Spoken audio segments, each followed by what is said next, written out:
What's going on, YouTube? All right, this is my review for the Yongnuo 35mm f2 to f22, starting off with the price. I found this on B&H and Amazon.com. It was $106 flat, and then obviously you'd have to pay for shipping or whatever. There were other options like on eBay and AliExpress for more or less. I guess it depends on if it's new or used, so keep that in mind. As far as the build quality goes, it has a 52mm filter thread. It has 7 aperture blades. There is no image stabilization on this lens. There is autofocus, and it does have a metal mounting ring. There is nowhere to mount a lens hood onto this lens specifically, so take that into consideration as well. As far as the weight goes, it's 5.7 ounces with the lens caps on and 4.8 ounces with the lens caps off. Also, something to keep in mind, if you're using a full frame camera, this is a 35mm lens, but if you're using an APS-C camera like a Canon Rebel T6, T7, T7i, something like that, keep in mind this will be around a 56mm for a Canon full frame equivalent. If you're looking at this lens for a Nikon or Sony, it will be a 52.5mm equivalent for a full frame on an APS-C camera. As far as the minimum focusing distance goes, Yongnuo claims that it is only 0.8 of a foot or 25 centimeters. Equivalently, that is 9.6 inches. In my testing, I noticed that this lens focuses at around 10.25 inches, so take that into consideration. Like I mentioned, the aperture range on this lens is f2 wide open to f22. Like I mentioned earlier, there is no image stabilization on this lens, so just make sure you're using either a tripod or you have a very steady hand. As far as the image test goes, it is as follows. At f2, you have vignetting, barrel distortion. The center is sharp, but the corners are soft to what I'm assuming is the barrel distortion, and there is also chromatic aberration. By f3.5, the vignette has disappeared. By f5, the corners have sharpened up. By f7.1, the image to me looked sharpest overall.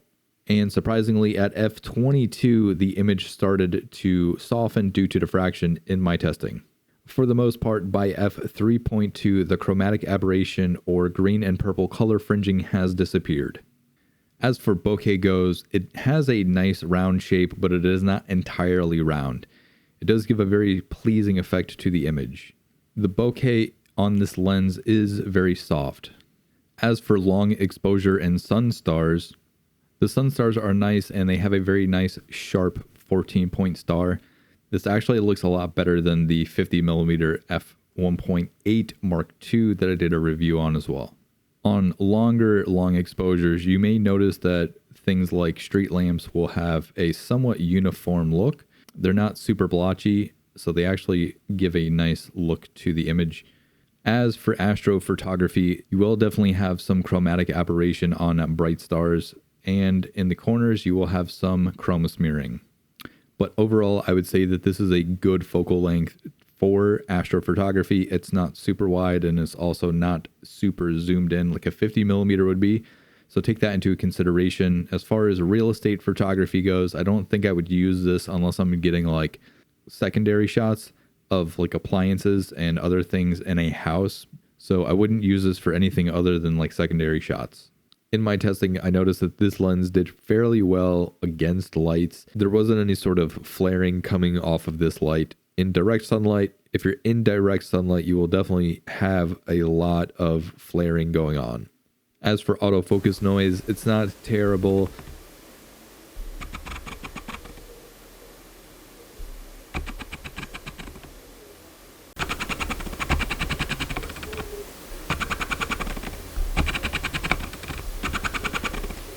If you're using this lens to record anything like documentaries or talking headshots or anything, just make sure that your subject isn't moving a lot, or if you're not switching between two people, because if you are recording through the camera, you will definitely pick that up. And my final thoughts. I think for the price, this is actually a pretty decent lens. I'm not huge on off-brand lenses, although Tamron and Sigma are pretty decent. Cheaper ones like this, I think that I would normally have passed on.